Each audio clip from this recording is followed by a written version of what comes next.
Hello students, welcome back to my YouTube channel. तो पिछली बार जो हमने आपका लेसन किया था वो क्या था, आपका स्पेक्ट्रोस्कोपी, वो कंप्लीट हो चुका है। उसके कुछ आपके टॉपिक्स हैं जो मैं आपको गूगल मीट पे करवाऊंगी, और कुछ आपके अब जो आगे आने वाले हैं वो मैं अब ऑर्गेनिक से आपके स्टार्ट करवाऊंगी। तो ऑर्गेनिक का हमारा पहला सेक्शन NMR तो कंप्लीट हो चुका है, बट हमने अब जो नेक्स्ट सेक्शन करना है उसका नाम है कार्बोहाइड्रेट्स। तो कार्बोहाइड्रेट्स का अब हम अपना चैप्टर स्टार्ट करेंगे। Let's get started. तो कार्बोहाइड्रेट्स के इंट्रोडक्शन में सबसे पहला जो आपका पॉइंट आता है वो ये कि कार्बोहाइड्रेट आखिरकार बना किससे है। तो कार्बोहाइड्रेट में कंस्टिट्यूट होता है एक लार्ज ग्रुप। ठीक है, किससे बनता है कार्बोहाइड्रेट? एक लार्ज ग्रुप से बनता है। और वो लार्ज ग्रुप किसका होगा? नेचुरली अकरिंग ऑर्गेनिक कंपाउंड्स, जो कि हमारी डेली लाइफ में बहुत ज़्यादा ज़रूरी होते हैं। तो ये है आपके कार्बोहाइड्रेट्स। और आपके कार्बोहाइड्रेट्स जो होते हैं वो किससे बने हुए होते हैं? ये आपके फोटोसिंथेसिस से बनते हैं। जो इसका बनने का प्रोसेस है वो क्या है? आपका photosynthesis. They are formed in nature in green plants by the process of photosynthesis. Next point में आपको बताया गया है कि जो प्रोसेस है आपकी फोटोसिंथेसिस की, वो किसके प्रेजेंस में आपकी होती है? वो होती है प्लांट के ग्रीन पिगमेंट की वजह से। तो जो प्लांट में ग्रीन पिगमेंट होता है आपका लीव्स के अंदर, वो आपको उसको क्या बोलते हैं? क्लोरोफिल बोलते हैं। और जो इसकी रिएक्शन होती है उसमें आपका किस तरीके से क्लोरोफिल यूज़ होता है वो देखिए कि प्लांट को क्या चाहिए? कार्बन डाइऑक्साइड और वाटर चाहिए। सनलाइट की प्रेजेंस में क्लोरोफिल क्या करेगा? कार्बन डाइऑक्साइड और वाटर को चेंज करेगा CxH2O Y प्लस XO2, इसमें आपका चेंज कर देगा, जिसे हम क्या बोलते हैं? कार्बोहाइड्रेट बोलते हैं।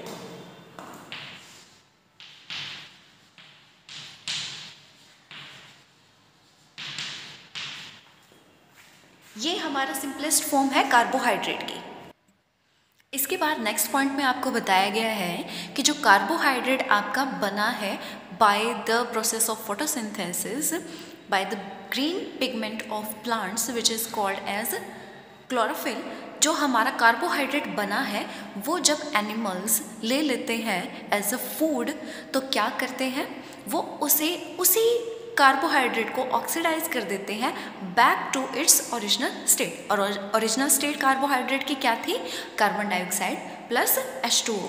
अब इसमें सिर्फ एक चेंज आएगा कि आपकी एनर्जी यहाँ पर निकलेगी। जो हम सनलाइट वाली एनर्जी दे रहे थे, जैसे एनर्जी उस फॉर्म में दे रहे थे, यहाँ पर एनर्जी आपका एज अ बाय प्रोडक्ट यहाँ पर निकलेगा।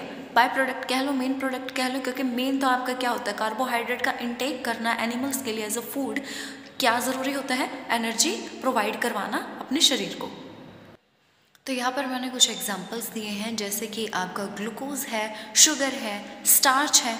ग्लूकोज का आपका जो फॉर्मूला आता है, केमिकल फॉर्मूला, वो भी मैंने यहाँ पर लिखा है C6H12O6। शुगर का है C12H22O11। एंड स्टार्च का आप मुझे ढूंढ कर बताएंगे, और स्टार्च के कुछ फंक्शंस भी आप ढूंढेंगे और कमेंट सेक्शन में मुझे बताएंगे कि स्टार्च के फंक्शंस क्या क्या हैं। एक आपका सेलुलोज पे होता है, सेलुलोज का भी आप मुझे केमिकल फॉर्मूला बताएंगे, और उसके बाद उसके भी कुछ फंक्शंस आप एक दो फंक्शंस लिख देंगे तो काफ़ी है, स्टार्च के भी और सेलुलोज के भी। तो कार्बोहाइड्रेट असल में है क्या? ये है कार्बन के हाइड्रेट्स। हाइड्रेट ऑफ कार्बन्स को हम बोलते हैं कार्बोहाइड्रेट। इसका जनरल फॉर्मूला जो होता है वो होता है CxH2O Y। ठीक है, तो ये मैं आपको पहले भी बता दिया है, पर यहाँ पर इस जनरल फॉर्मूला का कुछ ना कुछ ड्रॉबैक होता है, वो मैं आपको बताती हूँ। तो वो क्या है? उसकी वजह से ये जो जनरल फॉर्मूला है ये चेंज हो जाता है। ऑलमोस्ट जो नेम में है वो ज़्यादा चेंजेस आता है। हम यहाँ से क्या करेंगे? आपका कुछ ऐसे ड्रॉबैक्स बताएंगे जिसकी वजह से जो यहाँ पर डेफिनेशन आपको बताई गई है हाइड्रेट ऑफ कार्बन, ये थोड़ा सा चेंज हो जाती है, और इसकी प्रॉपर डेफिनेशन क्या है वो आपको बताई जाएगी। तो बेटा जनरली हमें क्या लगता है कि कंपाउंड्स जो कि आपके किस किस से बने हो, कार्बन से, हाइड्रोजन से या फिर ऑक्सीजन से, उनको हम क्या बोल रहे हैं, कार्बोहाइड्रेट्स। तो देखिए यहाँ पर हमें क्या पता लगा कि अ नंबर ऑफ कंपाउंड्स ऐसे भी हैं जिनके पास फॉर्मूला CXH2Y वाला है, बट वो कार्बोहाइड्रेट्स की कैटेगरी से बिलोंग नहीं करते। अब हम क्या कर रहे थे, हम तो डेफिनेशन में ही ये कह रहे थे कि जो कार्बन के हाइड्रेट्स होते हैं और फॉर्मूला CXH2Y हुआ आपका, वो किसकी कैटेगरी में आएंगे, कार्बोहाइड्रेट्स की कैटेगरी में। पर हमें कुछ ऐसे फॉर्मूलाज मिले या फिर केमिकल आपके कंपाउंड्स मिले जिनमें क्या है, आपका फॉर्मूला तो यही है CXH2OY का, बट वो कार्बोहाइड्रेट्स नहीं है। जैसे कि आपके फॉर्मल एल्डिहाइड हो गया, एसिटिक एसिड हो गया। अब आप मुझे कमेंट सेक्शन में दोनों की एक एक प्रॉपर्टी बताएंगे, जो रोल नंबर 1 से लेकर आपके 30 तक है, वो मुझे फॉर्मल एल्डिहाइड की बताएंगे प्रॉपर्टीज़, 2 प्रॉपर्टीज़ बता दें, और 30 से ऑनवर्ड्स जो हैं आपके स्टूडेंट्स, वो मुझे एसिटिक एसिड की प्रॉपर्टीज़ बताएंगे। और नेक्स्ट पॉइंट में मैं क्या कह रही हूँ कि कुछ हमें ऐसे भी कार्बोहाइड्रेट्स मिले हैं जो इस फॉर्मूला को सेटिस्फाई नहीं करते, पर वो कार्बोहाइड्रेट्स की कैटेगरी में आते हैं, जैसे कि रैमनोज। एक आता है इसमें रैमनोहेक्सोस। तो ये जो दोनों कंपाउंड हैं आपके, ये भी आपको पता होना चाहिए कि कौन से हैं। इनका केमिकल स्ट्रक्चर आपको पता होना चाहिए, तो प्लीज़ इनके केमिकल स्ट्रक्चर ढूंढ के रखें। किसी बच्चे को ऐसा लगता है कि उसे मिल जाते हैं, तो रैमनोस और रैमनोहेक्सोस के दोनों के आपके केमिकल फॉर्मूला कमेंट सेक्शन में लिख सकते हैं। तो यहाँ से हमें ये डेफिनेशन मिलते हैं कार्बोहाइड्रेट्स की, अ पॉलीहाइड्रोक्सी एल्डिहाइड और ketone or a substance that will give rise to such compounds on hydrolysis are known as carbohydrates। तो अब हम करेंगे आपके कार्बोहाइड्रेट्स की क्लासिफिकेशन। तो ब्रॉडली जो हम कार्बोहाइड्रेट्स या फिर सैकेराइड्स को डिवाइड करते हैं, वो करते हैं शुगर्स और नॉन शुगर्स में। शुगर्स जैसे कि आपके ग्लूकोज हो गई, फ्रक्टोज हो गई, या फिर केन शुगर, जो कि क्या हो, क्रिस्टलाइन हो, वाटर सोल्यूबल हो एंड स्वीट सब्सटेंस। तो ये मैंने यहाँ पर इन दोनों की प्रॉपर्टीज़ लिख दी है। शुगर आपके कौन कौन से हो सकते हैं, इसके एग्जांपल है फर्स्ट में, जैसे कि glucose, fructose, cane sugar. Non sugar में आते हैं जैसे कि आपके स्टार्च एंड सेलुलोज। ये कार्बोहाइड्रेट्स की ही कैटेगरी है, जिनको 2 चीज़ों में क्लासिफाई किया गया है, sugar and non sugar. Second property आती है आपके शुगर की कि ये क्या है, क्रिस्टलाइन सब्सटेंस है, और नॉन शुगर क्या है, एमॉर्फस। आपके जो शुगर्स हैं वो H2 यानी वाटर सोल्यूबल होंगे, और जो आपके नॉन शुगर है वो क्या होंगे, इनसोल्यूबल इन वाटर। ये क्या होंगे, स्वीट होंगे टेस्ट में, और ये क्या होंगे, टेस्टलेस होंगे। तो ये इनकी ब्रॉडली क्लासिफिकेशन थी आपके कार्बोहाइड्रेट्स के in the terms of sugar and non sugar. Next आपके कार्बोहाइड्रेट्स को हम क्लासिफाई कर सकते हैं 3 कैटेगरीज में। This is monosaccharides, oligosaccharides and polysaccharides. तो पहली कैटेगरी है आपकी मोनोसैकेराइड्स की। इसमें क्या होगा, जो आपके कार्बोहाइड्रेट्स हैं वो आपके फर्दर हाइड्रोलाइज्ड नहीं हो सकते टू स्मॉलर सैकेराइड्स। सेकेंड आपकी कैटेगरी में आता है ओलिगोसैकेराइड्स। ये क्या होता है कि हाइड्रोलाइज्ड होकर 2 से 9 मोनोसैकेराइड्स आपके दे देते हैं। देन आते हैं आपके polysaccharides. It can be hydrolysed to a large number of monosaccharides. तो ये था इसका पहला पॉइंट। नेक्स्ट पॉइंट आपका आता है कि अगर आपके मोनोसैकेराइड्स में एल्डिहाइड ग्रुप अगर है तो वो कहलाएंगे एल्डोज।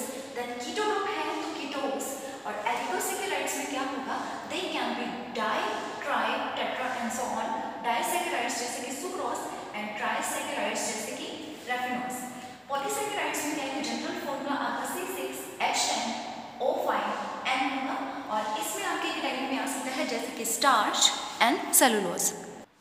यहाँ पर एक छोटे से पॉइंट और है, कुछ इंपॉर्टेंट आपके मोनोसैकेराइड्स बताए गए हैं, जैसे कि एल्डिहाइड में आता है आपका ग्लिसरल एल्डिहाइड, और कीटो ग्रुप में आता है आपका जैसे कि ग्लूकोज।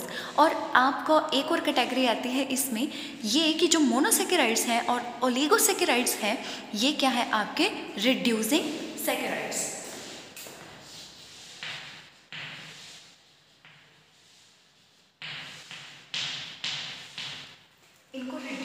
पॉलीसेकेराइड्स दोनों को क्यों बोलते हैं? दोनों को बोलते हैं, इनको क्यों बोलते हैं? क्योंकि ये फेलिंग्स रिएजेंट और टॉलेंस रिएजेंट को दोनों को क्या कर लेता है, ये इनके साथ रिएक्ट कर लेता है, ठीक है। और आपके जो पॉलीसेकेराइड्स हैं ये नॉन रिड्यूसिंग सेकेराइड्स है, क्योंकि ये फेलिंग रिएजेंट और टॉलेंस रिएजेंट के साथ आपका रिएक्ट नहीं करते। तो ये इनकी क्लासिफिकेशन थी। तो अब जो हमने पढ़ना है अपना टॉपिक वो है इसमें मोनोसेकेराइड्स। मोनोसेकेराइड्स में सबसे पहला आता है आपका डी प्लस ग्लूकोज, या फिर जिसे हम बोलते हैं डेक्सट्रोज, और ग्रेप शुगर C6H12O6। तो आप मुझे सबसे पहले कमेंट सेक्शन में ये बताएंगे जो फर्स्ट 30 रोल नंबर्स हैं, जो आपका डी प्लस ग्लूकोज लिखा है, इसमें प्लस का क्या मतलब है? मैं थोड़ा सा हिंट दे देती हूँ आपको। जो आपने मुझसे पोलराइजेबिलिटी सीखी थी, जो हमने पोलराइजेशन सीखा था ना चैप्टर में, आपके फिजिकल में फिजिकल प्रॉपर्टीज़ ऑफ मॉलिक्यूल्स था, उसमें पोलराइजेशन ऑफ लाइट हमने पढ़ा था, उसमें कुछ आपका इस तरह का था। तो वहाँ से रेफरेंस लीजिए कि आपका प्लस साइन किसके लिए आया है ग्लूकोज में। और जो 30 से ऑनवर्ड्स बच्चे हैं वो मुझे जवाब देंगे कि यहाँ पर अगर नेगेटिव साइन होता तो उसका क्या मतलब होता, ठीक है। तो जो आपका ग्लूकोज होता है ये काफ़ी इम्पॉर्टेंट होता है और वाइडली डिस्ट्रीब्यूटेड मोनोसेकेराइड्स होता है। ये क्या होता है? ये आपका स्वीट फ्रूट्स में प्रेजेंट होता है, जैसे कि mango, Apple, peaches and figs. ये आपका ब्लड के अंदर भी प्रेजेंट होता है। तो ह्यूमन ब्लड में जो इसकी क्वांटिटी होती है, कंटेनिंग अमाउंट होती है, वो कितनी होती है? 0.1% ऑफ ग्लूकोज। तो ये थोड़ी सी इम्पॉर्टेंट बात है, ये आप इस तरह की बातें नोट भी कर सकते हैं, क्योंकि ये कई बार किसी भी आपके जो कॉम्पिटिटिव एग्ज़ाम्स हैं उसमें आ जाती हैं ऐसी बातें कि जो आपका ग्लूकोज है वो ह्यूमन ब्लड में कितनी परसेंटेज पर आपका प्रेजेंट होता है। तो ये होता है 0.1%। तो कंबाइंड फॉर्म में ये क्या है? It is the component of glycosides, disaccharides and polysaccharides.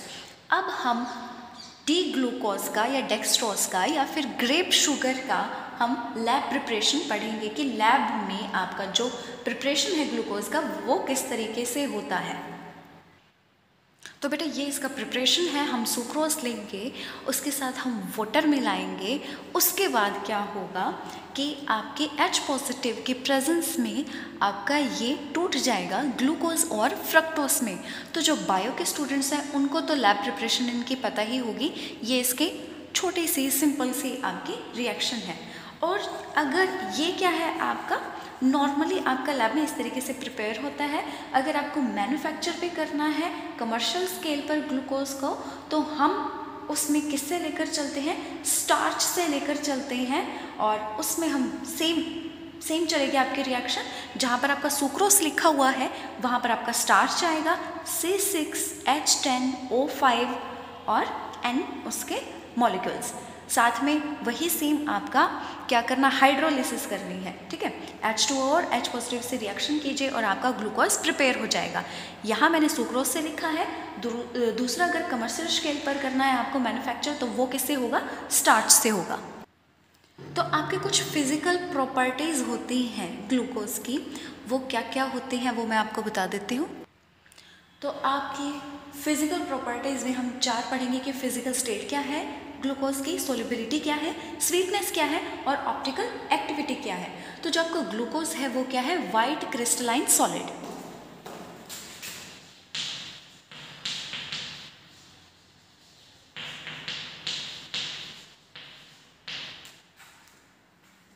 और ये क्या है आपका? मोनोहाइड्रेट है, C6H12O6, साथ में वाटर उसका। इसके बाद सोलिबिलिटी आती है आपके ग्लूकोज की, वो मैं आपको पहले भी करवा चुकी हूँ कि ये हाईली वाटर सोल्यूबल होता है।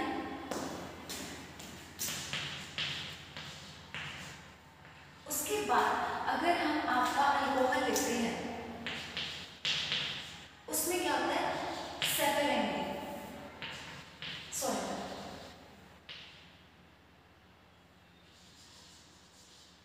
सेपेरेंटली सोल्यूबल होता है उसमें। और अगर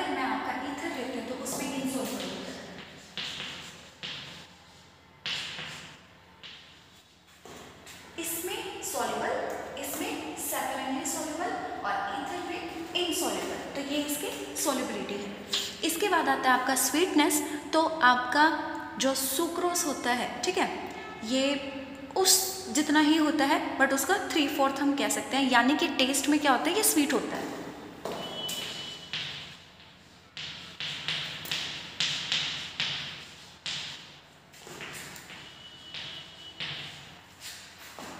ठीक है, स्वीट होता है और 3/4 होता है आपका सुक्रोज से स्वीट। इसके बाद ऑप्टिकल एक्टिविटी जो होती है वो क्या होती है, ये ऑप्टिकली एक्टिव होता है और इसे हम क्या बोलते हैं, डेक्स्ट्रो रोटेटरी।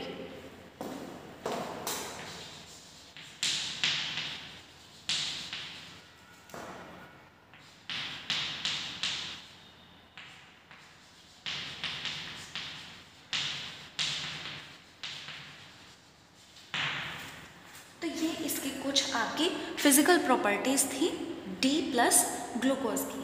अब आपकी बुक में केमिकल प्रॉपर्टीज़ दे रखी होंगी, पर उसमें से आपको ज़्यादा नहीं करनी, सिर्फ और सिर्फ आपकी जो ओसोजोन फॉर्मेशन वाली है वो करनी है, यानी कि रिएक्शन विद फिनाइल हाइड्राजीन वाली।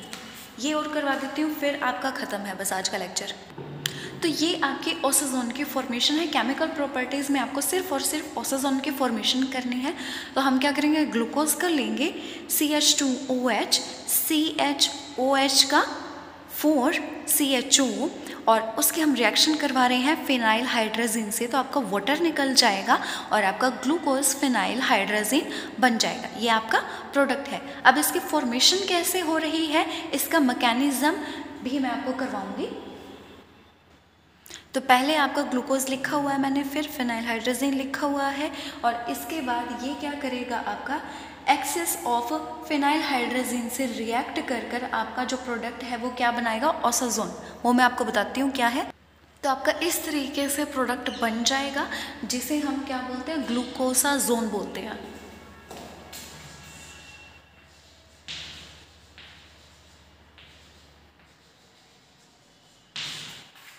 ये आपका ग्लूकोसाजोन है और आपके इसका बाय प्रोडक्ट बन रहा है, और बाय प्रोडक्ट आपके 3 बन रहे हैं। अब मुझे आपको ये बताना है, जो आपका ये बन रहा है, ग्लूकोसाजोन बन रहा है, ये कैसे बनता है। तो सबसे पहले आपको देखने की ये ज़रूरत है कि जो आपका ग्लूकोज है उसके फर्स्ट 2 कार्बन्स को थोड़ा सा खोल दिया है, और उसी के ऊपर आपका NNHC6H5 आपका लगा हुआ है। यहाँ से लेंगे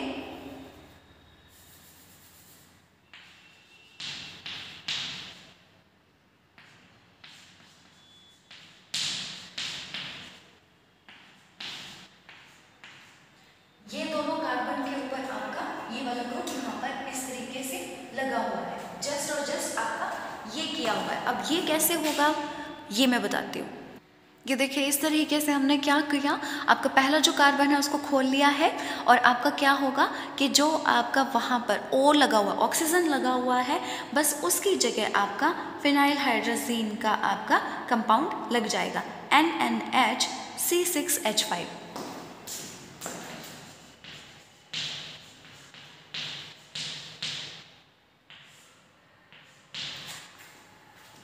जो आपका ऑक्सीजन है वो किससे रिप्लेस हो जाएगा, इस कंपाउंड से आपका रिप्लेस हो जाएगा, क्योंकि आपका जो ऑक्सीजन है वो भी डबल बॉन्ड बनाता है, और जो आपका नाइट्रोजन है वो क्या करता है, ट्रिपल बॉन्ड बनाता है। एक तो बॉन्ड उसका N के साथ ही बना हुआ है वहाँ पर, और 2 आपके किसके साथ बन जाएंगे, कार्बन के साथ। तो इसका फॉर्मेशन क्या होगा वो दिखाती हूँ आपको।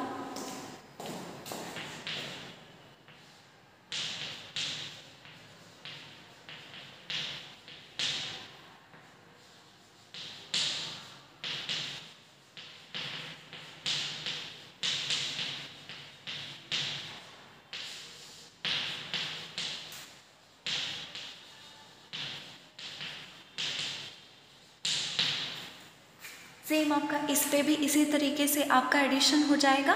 ठीक है, यहाँ पर क्या होगा, आपका H जो है उनको रिमूव कर देंगे, और आपका यहाँ पर क्या हो जाएगा, आपका सिर्फ और सिर्फ कार्बोनिल ग्रुप बन जाएगा।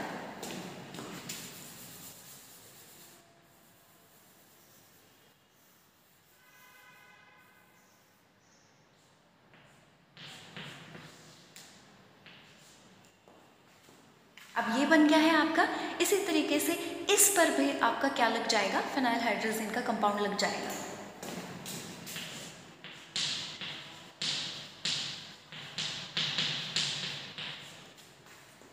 और ये आपके फर्स्ट 2 कार्बन्स पर क्या लग गया है, फिनाइल हाइड्रोजन लग गया है, और ये आपका क्या बना रहा है, ग्लूकोसाजोन बना रहा है। तो ये आपका क्या था, फिशर मैकेनिज्म था ओसाजोन का। ये आपका ओसाजोन बन गया यहाँ पर।